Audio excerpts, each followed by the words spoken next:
Ang kapayapaan sa buhay ay pwedeng dumating ng natural lang, na hindi pinipilit, likas. May mga taong payapa talaga yung buhay, kahit hindi nila sobrang pagtrabahuhan.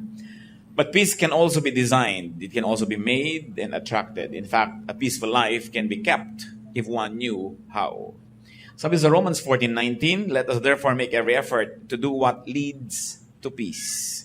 Pagsikapan kung ano ang mag-uuwi at magdadala ng kapayapaan. Kaya ang ating pag-aaral, how to have peace in life.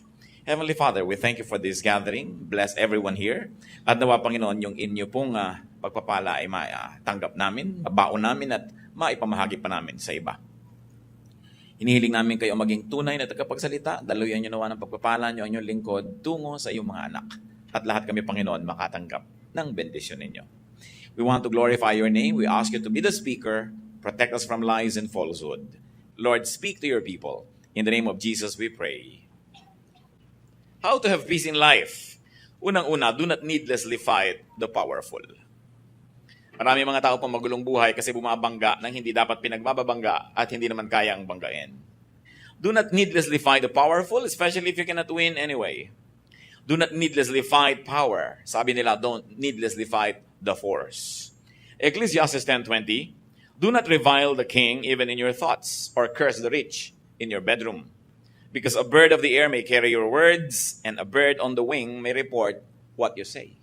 Sabi, huwag mong pagsalitaan ng masama ang hari o mga mayayaman. Ibig sabihin, yung may mga kapangyarihan sa iyong buhay, sapagkat baka daw lumipad ang balita at makarating, kawawa ka.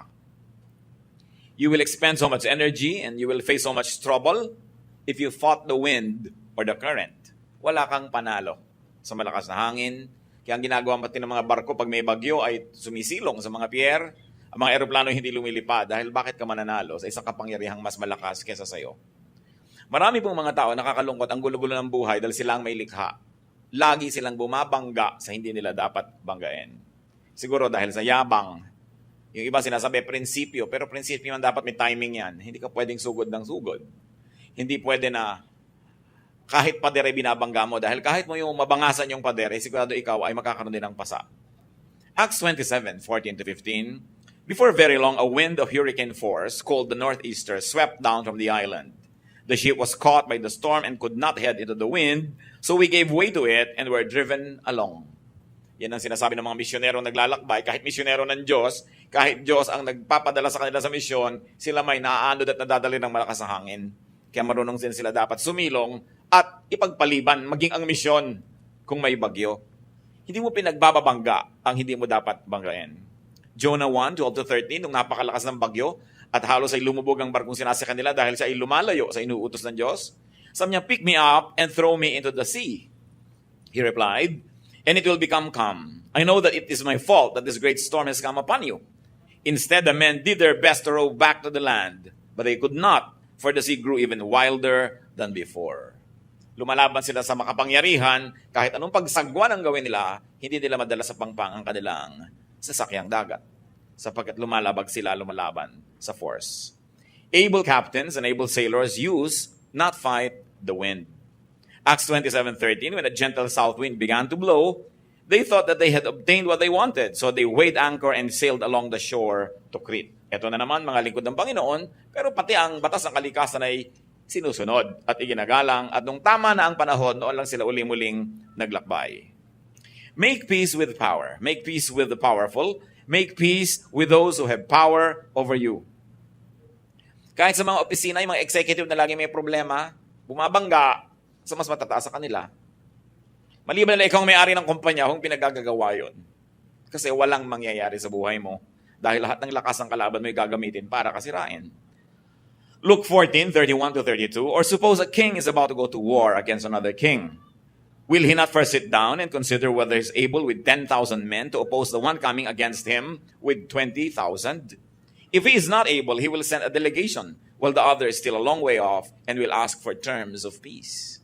Maging sa giyera daw po ay tinitingnan ng mahusay na leader kung kaya niyang labanan yung kanilang haharapin. At kung talo talaga sa bilang pa lang at sa lahat ng kagamitan, hindi na siya susugod sa labanan, makikipagkasundo na. He will send an embassy and ask for peace. What will you get for fighting your superior? Mga bata, mga anak, anong mapapalan yung labanan ng inyong sariling magulang? banggain ang mga sarili niyong tito at tita, ang inyong mga ate. Mga tinutulungan, paano mapapala niyong binabangga niyo yung tumutulong sa inyo? At kung kayo man ay may tindahan, anong mapapala niyong awayin yung customer niyo na siya namang tunay niyong amo? Sapagkat pag hindi niya tinangkilik ang inyong tindahan o negosyo, ay wala kayong kikitain. Walang mapapala ang taong bumabangga sa mas may kapangyarihan. Kaya dapat iniisip yan maaga pa lang. Una, yung may kapangyarihan na binabangga mo, gagamitin niya yung lakas para laban sa'yo. Pero kung siya'y kaibigan mo, lahat ng lakas niya gagamitin niya para katulungan. So hindi mo na kailangan maging banal para isipin ng mga bagay na yan. Maging matalino ka lang, hindi mo lalabanan ang makapangyarihan. Use power to your advantage. So Romans 13:3-5, even the power of those who are above us. For rulers hold no terror for those who do right, but for those who do wrong. Do you want to be free from fear of the one in authority? Then do what is right, and he will commend you. For he is God's servant to do you good. But if you do wrong, be afraid. For he does not bear the sword for nothing. He is God's servant, an agent of wrath to bring punishment on the wrongdoer. Therefore, it is necessary to submit to the authorities, not only because of possible punishment, but also because of conscience. So may otoridad, sumunod ka. May patakaran, sundin mo. Hindi papasok ka sa isang kumpanya, gusto mo labagin lahat ng mga patakaran. Papasok ka sa isang paaralan, ayaw mong sundin ang mga alituntunin doon. Bakit ka pa nagpunta? Sasayangin mo ang lakas mo na bumabangga sa hindi mo kayang itumba. And very importantly, you want a peaceful life, be at peace with God. The ultimate power. Lahat naman ng power ng tao ay pahiram lang ng Diyos. Ang Diyos ang tunay na makapangyarihan. So ano mangyayari sa'yo kung nagtatampo ka sa Diyos, nagagalit ka sa Diyos, nagdadabog ka sa Diyos, nagwa-walk out ka sa Diyos? Wala kang panalo doon. Masasaktan ka lang, mahihirapan, at pag hindi mo na kaya, susuko ka rin. It's useless. Romans 5:1, therefore, since we have been justified through faith, we have peace with God through our Lord Jesus Christ. So meron na tayong peace with God. Ang ginagawa lang ng tao, sinisira yun kaya kuminsan nawawala yung peace. Then magre-repent, magbabalik loob, bumabalik ulit yung peace. Because peace in life is directly proportionate to our closeness to God. And of course, it is most useless to fight God. Walang nananalo sa hangin. Sa Diyos pa kaya.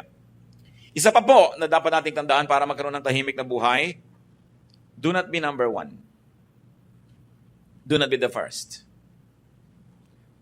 Gusto mo lagi kang first sa competition, gusto lagi kang first sa lahat ng contest, first sa lahat ng bagay, siguradong hindi tatahimik ang iyong buhay. Sapagkat ubod ng hirap maging first. At kung sakali man na naging first ka, lalong mahirap manatiling first. At maging si Jose Rizal sa Nolimitang Hire sa pamamagitan ng bibig ni Filosofo Patasio, sabi niya, ang pinakamatatayog na puno ang tinatamaan ng kidlat. Mahirap talaga yung number one. Tama na yung number 2 ka, number 3, huwag ka naman ng kulelat. Pero yung number 1, napakahirap niyan sa buhay. Nakikita niyo yung mga magulang na pinagsisiksikan ng mga anak na lagi maging number 1, halos wala nang life yung children nila. Lagi na lamang puro pagsisika, pag-aaral, puro susulog ng kilay, puro subsob sa pag-aaral, hindi na naging child yung child. Pero first. At dahil first ka, laging merong threat na maging second, lagi ka ngayong nakabantay, lagi ka ngayong hindi relax sa buhay. So is it worth it? After all, nobody will remember that you are first. Kahit ka nga maging Miss Philippines, Miss Universe, after 1 year, ang tawag na sa'yo, former beauty queen. Tapos na. Ngayon, kung natural na natural, wala kang kahirap-hirap, nanalo ka, di bale. Pero yung sinagasaan mo na lahat ng tao, binangga mo na lahat ng bagay, hindi ka na nagkaroon ng kasiyahan, tapos para ka lang maging number 1, so what? Nobody likes number 1 people. Meron bang may gusto sa mga number 1? Kinakaingitan lang yan, kinakainisan. At pilit ginigiba ng mga tao, so it's really pointless. It is difficult to get there, and it's more difficult to stay there. Being first attracts much envy. Mga kapatid, mga kaibigan, sikapin ninyo na di kayo kainggitan ng sinuman. Sapagkat napakahirap na kayo ang pinupuntahan ng inggit ng sinuman. Ang inggit ay napakalaking kapangyarihan at ito'y nakasisira sa kinainggitan man. Bagamat mas nakakasira sa naiinggit. So ang tao talagang naghahanap ng katahimikan sa buhay, hindi niya, sinisikap niyang huwag masyadong mapansin. Huwag masyadong maging controversial at huwag makainggitan sapagkat mahirap yung kinakainggitan. Envy is terrible energy. Envy is a terrible enemy. So do not be the object of envy. Do not be the object of jealousy. It means, don't try to be number 1. Well, as I said, if you could be number 1 effortlessly, then it happens naturally. Wala ka magagawa. Talagang likas ka number 1. Pero para patayin mo ang sarili mo, para kaingitan ka lang ng iba kung lumaon at sirain kang pilit, para ano? Sayang lang. Nakita nyo si Joseph, the dreamer, paborito ng tatay niya, nakakainis na mga kapatid. Ano nangyari? Itinapon sa balon, ibinenta bilang alipin. Nasa Genesis 37 yan. So, while you don't want to be the first, do not be the last. Do not be the least. Wala ka rin katahimikan pagka ikaw yung kulelat. Kasi ikaw naman yung aapihin ng lahat. Ezekiel 22:29, the people of the land practice extortion and commit robbery. They oppress the poor and needy and mistreat the alien, denying them justice. So hindi naman dapat mangyari sa'yo yun. Dapat may katuturan naman na yung buhay, may accomplishment ka, bagamat di ka number one, pero meron ka namang papel sa buhay, kaya hindi ka naman kakawawain ng kapwa mo. Dahil mahirap din magkaroon ng kapayapaan kung ikaw yung kulelat, kung ikaw yung api. You want peace in life? Set your own personal rules and standards in your life. Aside from God's law, which you all must observe, and aside from legal law, which every citizen of a country must observe, develop and stick to your personal standards. Hindi sabihin, ay, kailangan tayo maghanda, birthday mo, kasi kaugalian. Kung ayaw mo maghanda, huwag kang maghanda. Huwag mong pilitin ang sarili mo. Gumawa ka ng sariling batas ng buhay mo. Basta hindi mo nilalabag yung batas ng bayan at batas ng Diyos. Huwag mong sinusunod yung mga batas ng mga tao kung ito hindi hiyang sa'yo, hindi likas at hindi bagay. Kailangan magkaroon ka ng lakas ng loob na gumawa ng sarili mong pamantayan kung ano ang mabuti, kung anong marapat at kung paano ka mamumuhay. Hindi mo pinipilit na makipaghabulan sa iba, makipag-contest. Hindi mo pinipilit na makipagpataasan. Hayaan mo silang mapagod, pero meron kang sariling speed. Para rin yan ng kotse. Naglalakbay kayo, may nauuna, ang bilis-bilis, hirap na hirap ka maghabol. Subukan yung huwag kayong maghabol, hihintayin din kayo nun. No? So bakit mapapahirapan ang iyong buhay? Kita nyo yung mga nagtatago na walang naghahanap, lumalabas din mag-isa. Mainit yun. Ang hirap-hirap magtago, walang humahanap sa'yo. So kung hindi siya mahanap, huwag nyo hanapin. Bakit ninyo papahirapan ninyo sa sarili? Tatandaan nyo, ang gusto ko lang na bigyan ng diin, igalang lang natin ang batas ng Diyos, batas ng bayan. Yung ibang batas ng buhay nyo, bahala kayo doon. Sa loob ng bahay nyo, kung gusto nyo 3 butil ng bawang ang ginisa, 3. Kung sabi ng biyan nyo, 5. Kung wala siya, hindi kayo nakikita sa bahay niya, gawin yung 3. Pero nakikita na kayo, gawin yung 5. Ha? Siyempre, kung sining may bahay, siya yung reyna doon. So, kailangan, meron kang batas sa buhay mo, hindi yung si ganun, si ganyan, si ganyan. Naghahabol ka tuloy. Have your own personal world where you are comfortable, where you are the ruler, where you are full.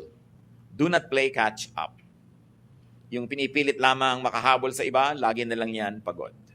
Sabi ni Solomon sa Ecclesiastes 4:4, and I saw that all labor and all achievements spring from man's envy of his neighbor. This too is meaningless, a chasing after the wind. Marami na tao nagsisikap lang, hindi naman dahil talagang gusto nila yung pinagsisikapan nila eh. Nakikipag-contest lang kasi sa kapitbahay.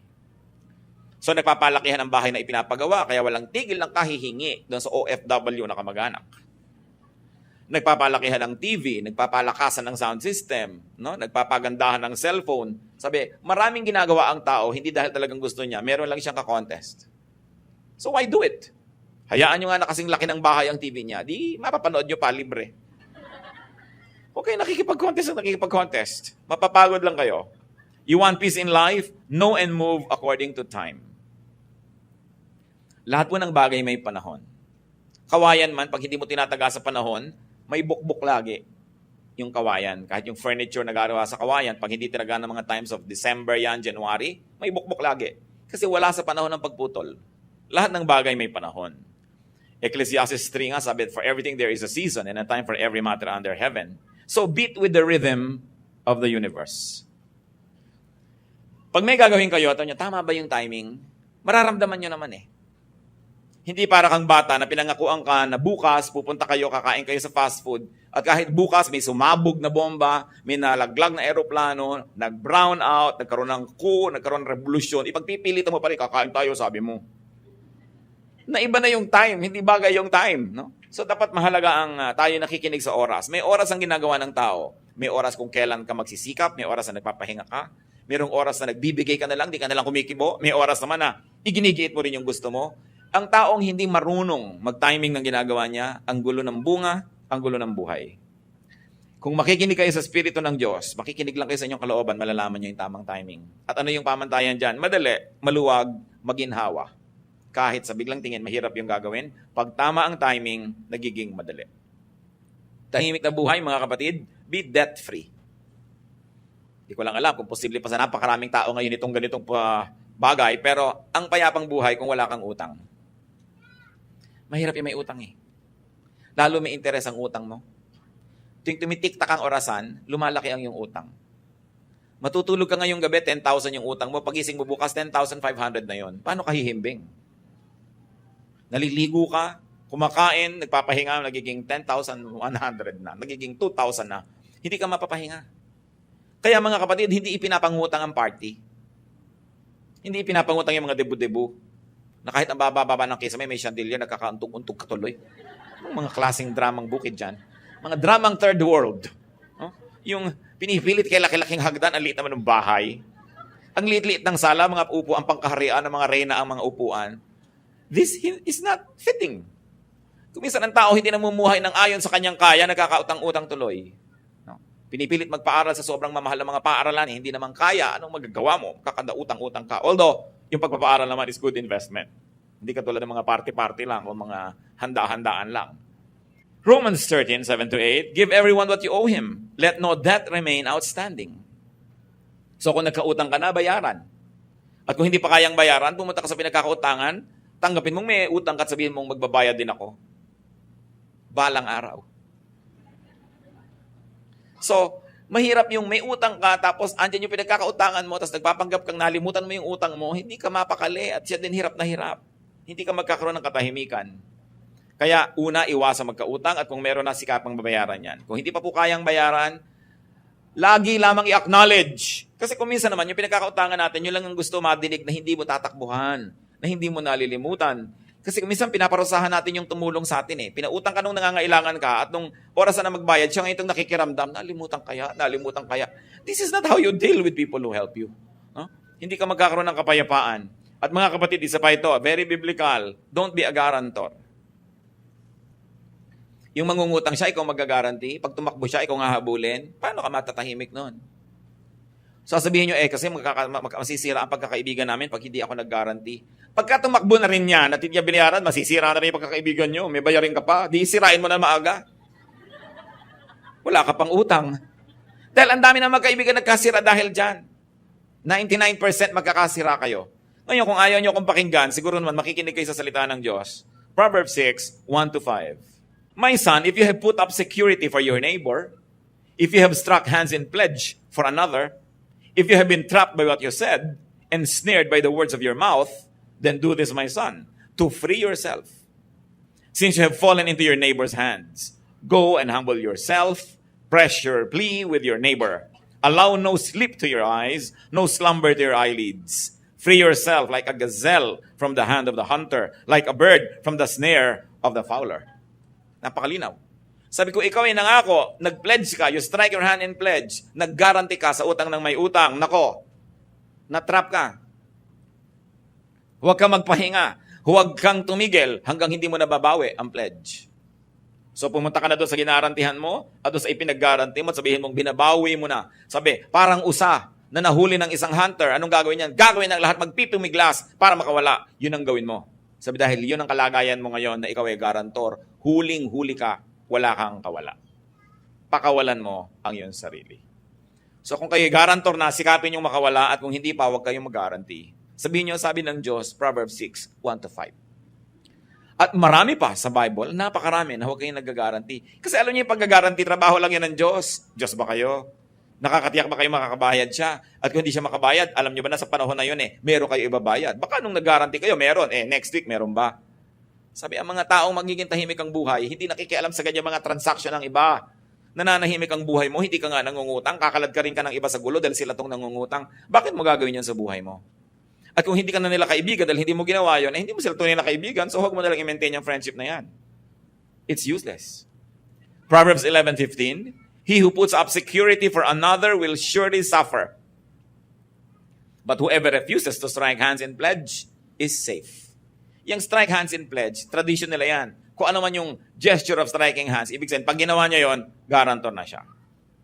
You want a peaceful life? Do not be quarrelsome. Dapat di ka pala away. Proverbs 17:19, he who loves a quarrel loves sin. He who builds a high gate invites destruction. So huwag ka mag-invite ng negative attention, and very especially, do not be quarrelsome. Pinapalampas mo na lang yung mga gusto mong away.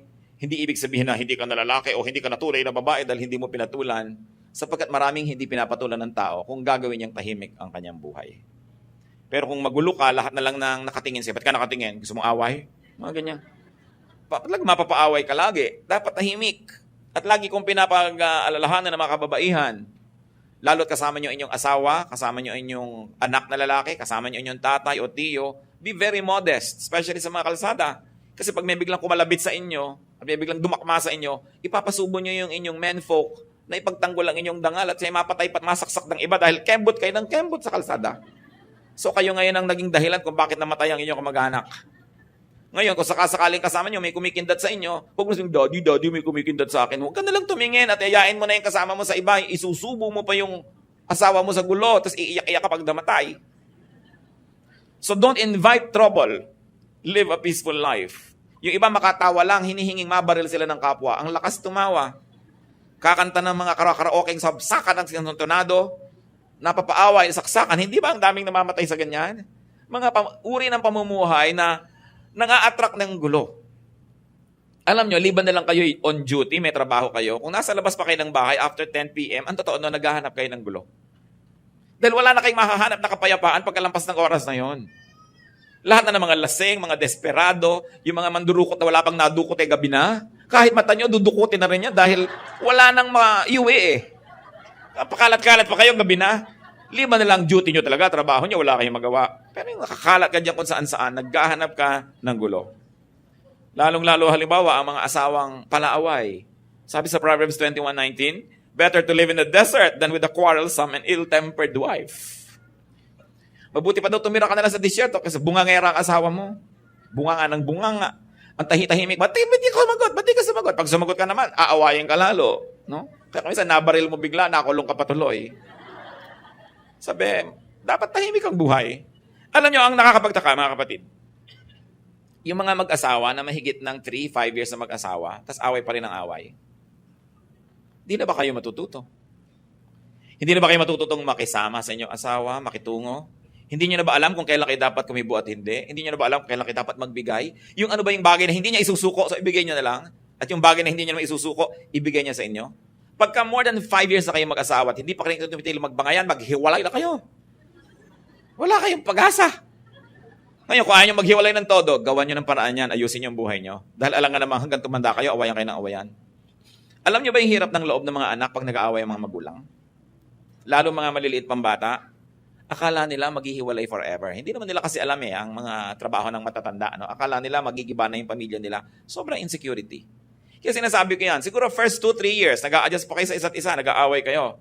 Pero kung hanggang 5-7-10 years, na pinag-aawayan nyo pa rin kung gaano dapat kaasim ang sinigang, magsigang kayo ng dalawa.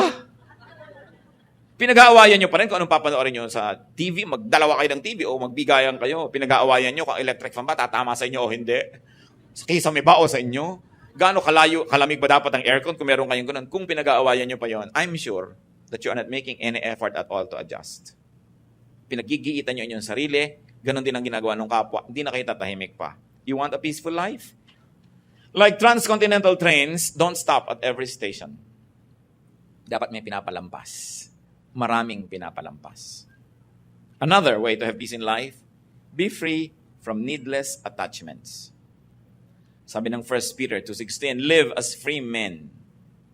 Huwag kayong magpaalipin sa maraming bagay. Yung hulugan, alipin ka niyan eh. Dami mong babayaran. No? Mga bisyo, naalipin ka niyan. Yung sali ka ng sali sa gulo ng iba, na-involve ka. Limit the things and limit the people that can affect you. Dapat konti lang. Pag may mga tao na laging magte-text sa inyo at yung tatawag, yung darating may dalang gulo, ilimit nyo ang pakikitungo sa kanila. Kasi gulo ang dadali nila sa buhay nyo. Do not get involved in many things and in many issues.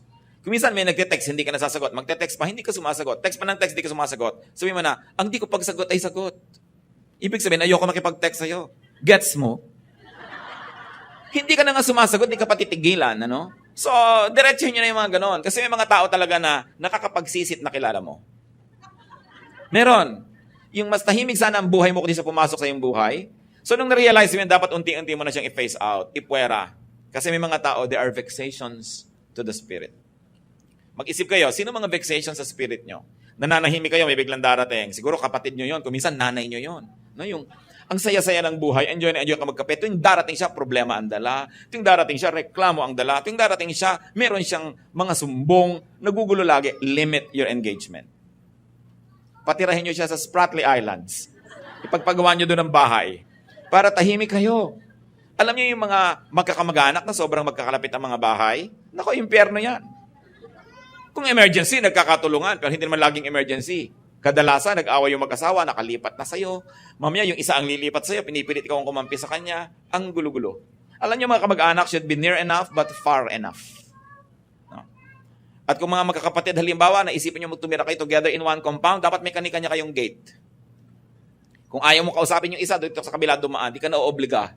Kasi ang hirap-hirap na ayaw mo makita yung mukha niya, pero dada ka sa harap ng bahay niya. No? Naninigas ang leeg mo sa pagtingin sa halaman para hindi mo siya mapansin. Kung ganito ang kalagayan nyo at kakayanin nyo rin lang, set yourselves free. Why? Kahit may eternal life, in this world, you have only one life to live. Sayang ang buhay mo kung naubos sa konsumisyon. Kung naubos sa inis. Kung naubos sa pagtitimpi. Hindi ganon ang disenyo ng Diyos para sa ating buhay. So, do not indulge in gossip. Kung merong pinakamabilis na daan para malagay sa gulo, sumali ka sa mga chismisan. Pag nagbarilan, isang bala para sa'yo. Pagka nagkademandahan, nakasangkot ka. Pag nagsitahan, ikaw ang pinupuntahan din. Kaya yung mga mahilig sa chismis, ang totoo nun, naguhukay sila ng kakahulugan din nila later. Proverbs 20:19, a gossip betrays a confidence. So avoid a man who talks too much. You want peace? Fly high.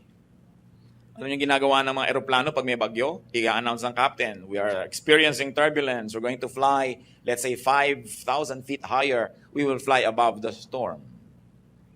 Yung storm kasi dito lang malapit sa earth magulo. Pagkalampas nun, tahimik ka na sa ibabaw nun eh.